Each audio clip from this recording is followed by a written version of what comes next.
Chapter 19, Not So Sweet Secret. Just as I thought, my mother smiles when she sees Albert, Keisha, and me walk into Peterson's. She seats us in a booth right in the middle of the restaurant and takes our order.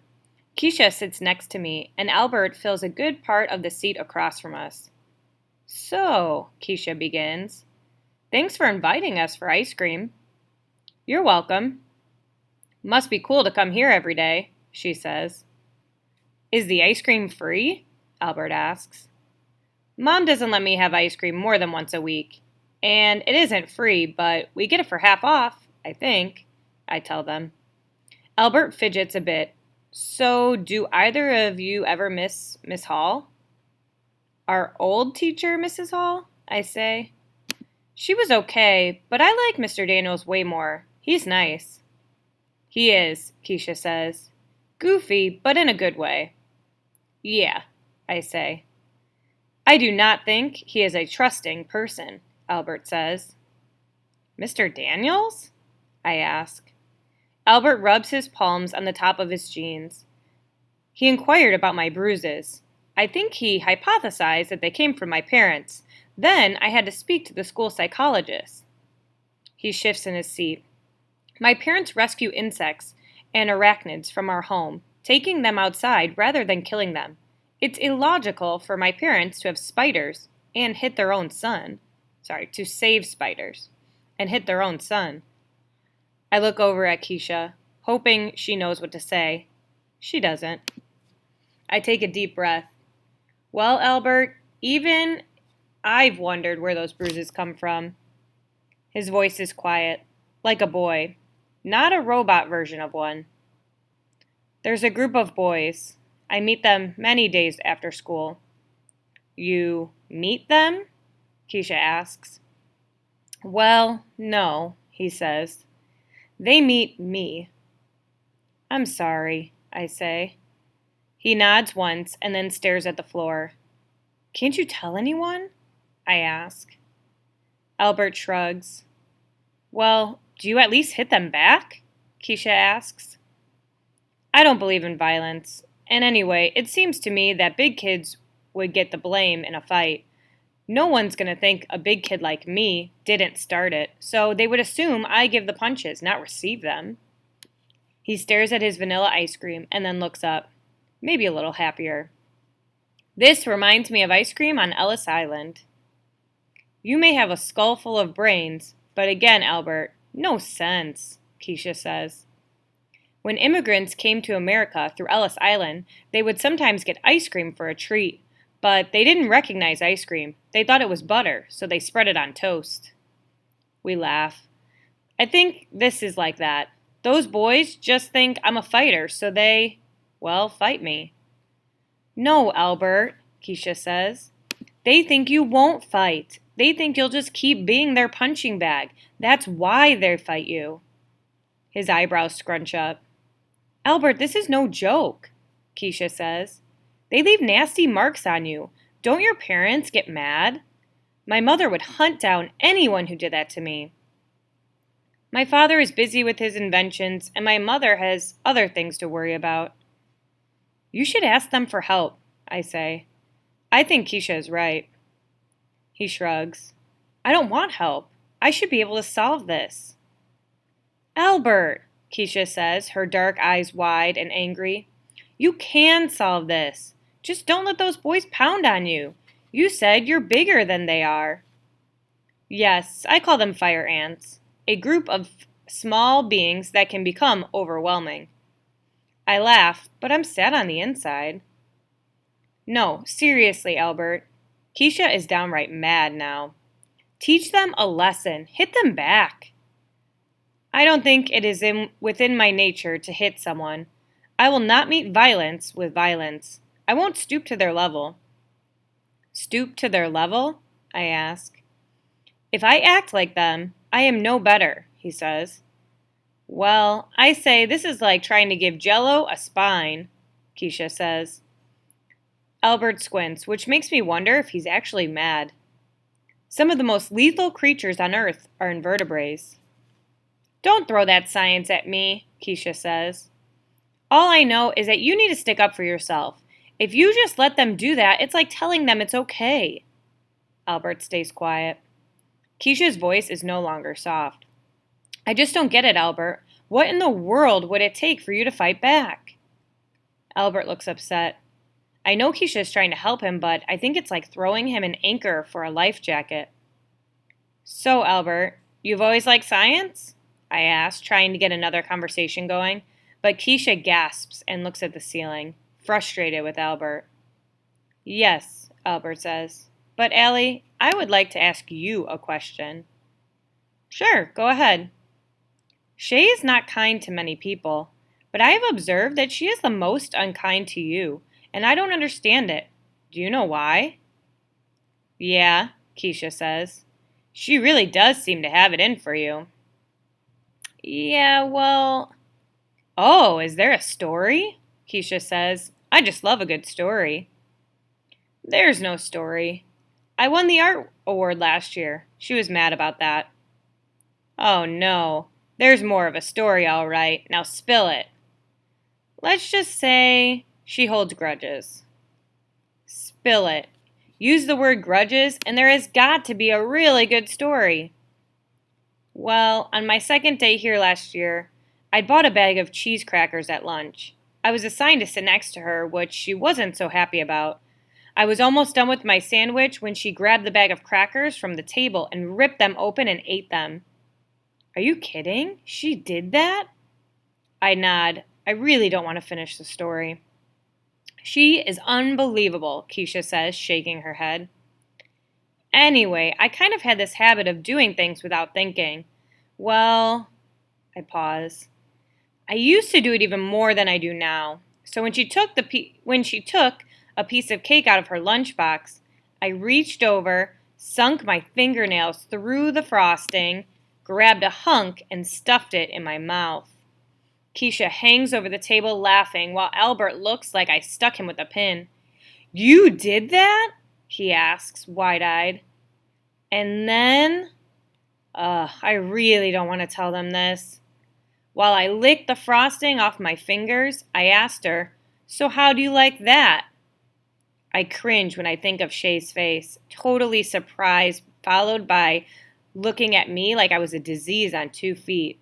And somehow, deep down inside, I knew I'd pay for that forever. But Keisha is still laughing. That is the best. More people ought to put that girl in her place. She walks all over everybody.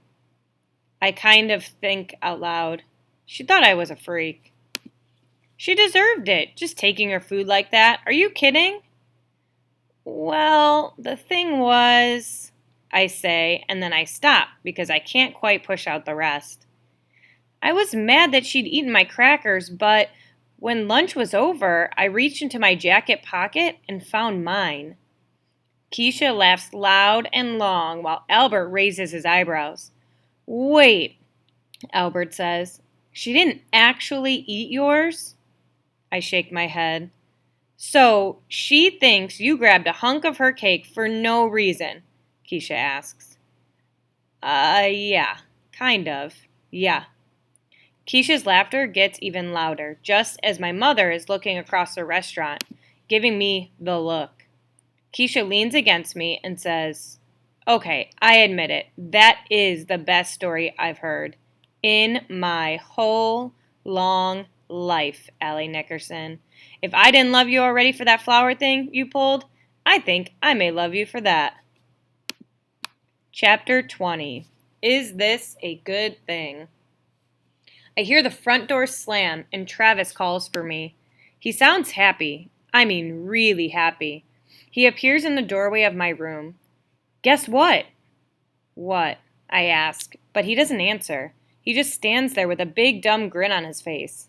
And then I notice what he has in his hand, and I jump up. You got it? Really? He still doesn't answer. He just shakes the keys like a baby rattle. So we run outside, and sitting there at the curb is a surprise, but not the kind of surprise I'd hoped for. I know it doesn't look like much, but he's wrong. It looks like a lot. It's enormous and bright green. I mean, seriously, it's like a pickle with tires. No, I say.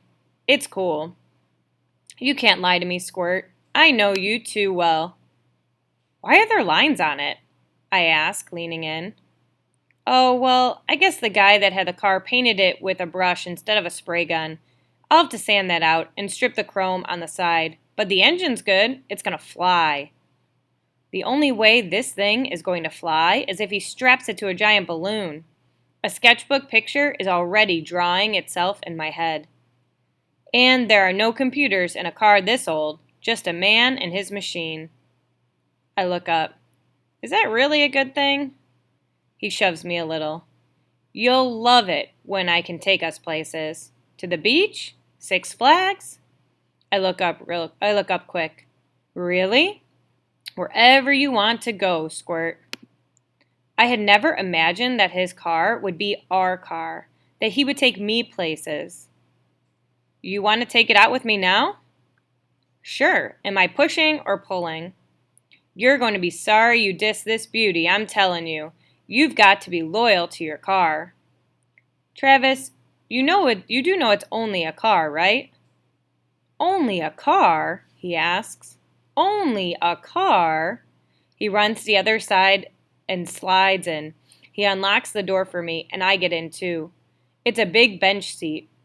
The Walking Liberty $50 hangs from the rearview mirror.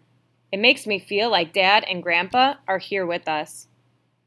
When he turns on the engine, it sounds like a giant with a bad cough. We head up Farmington Avenue past St. Thomas Church. It has been raining all morning, and now it starts again. Big drops of rain fall on the windshields like bombs. Travis says a bad word, pulls over, and grabs a silver spring and a piece of wet rope from the glove compartment. What are you doing? He jumps out into the rain, grabbing the windshield wiper on my side and connecting it to something at the bottom of the window with the spring. When he ties that wiper to the second wiper and throws the rope through his window and jumps in, laughing and dripping wet. What the heck are you doing? I ask. 3 hours, he says. What are you talking about? 3 hours after this thing was registered this morning, the wiper motor went. So I went by the hardware store and rigged this up. Watch. With his left arm, he pulls the rope and the wipers clear the window of water. He pulls the rope and the wipers clear the window of water. When he lets go, the spring yanks them back, slapping the bottom of the window. Hey, I thought you said you were a genius, I joke. I am. All geniuses deal with bugs in the system. Isn't that more like what anteaters do? Hilarious, he laughs. Isn't it a little hard to drive and do that? You're right, Squirt. You can do the wipers, he says, throwing the rope into the back seat. Climb over and sit behind me. Okay, I say, climbing over the seat. I give the rope a pull and then let it go, and the wipers slap up and down. It's kind of fun to see the wiper clear the window, make the blurry clear. And I think about what a great drawing this will be later, and I'm happy for the weird pickle-colored car. Wow, this is fun. And hard, I tell Travis. My arm is getting tired. He watches me in the rearview mirror and laughs. I laugh too, and it makes pulling the rope even harder. We pull up to a red light, and Travis tells me to look at the face of the lady riding the car next to us. And I do. She looks shocked, and I think her expression is the funniest thing I've ever seen. Until I see Shay sitting next to her. As soon as Mr. Daniel steps into the hallway to talk to another teacher, Shay says in her, "I'm being loud on purpose so everyone can hear me" voice. So Jessica, yesterday I saw that Allie riding in this disgusting green-colored car that I can't believe was even allowed on the road. Allie had to pull a rope to even get the windshield wipers to work. You must be joking, says Jessica. Allie, what junkyard did you find that heap in? Jessica laughs, like she's supposed to. I try to ignore them. My mom has always said you just ignore mean people because they are only trying to get a rise out of you. I mean, what kind of loser would have a car like that?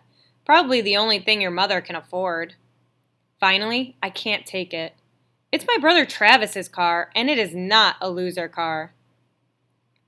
Oh no, it's a loser car, all right. I guess that makes your brother Travis a loser. They laugh. I didn't think there could be a bigger loser than you, Allie, but I guess I was wrong, Shay says. Shut up, I say to Shay just as Mr. Daniels walks back in. You're the losers. You, not him. Allie, Mr. Daniels calls. Come here, please. What? I ask, trying not to sound disrespectful. I haven't known you to name call before. They can call me anything they want, and believe me, they do, but they can't ever say anything about Travis. Never. Is Travis your older brother? He's my big brother. He half smiles. Is there a difference? Yeah, there is. An older brother is older. A big brother looks out for you and smiles when you walk into a room. He nods slowly. I see. He clears his throat. I understand you're upset, and I appreciate that you're defending your brother, but walk away next time, okay? I nod, but I have to admit that I'm getting awfully tired of walking away.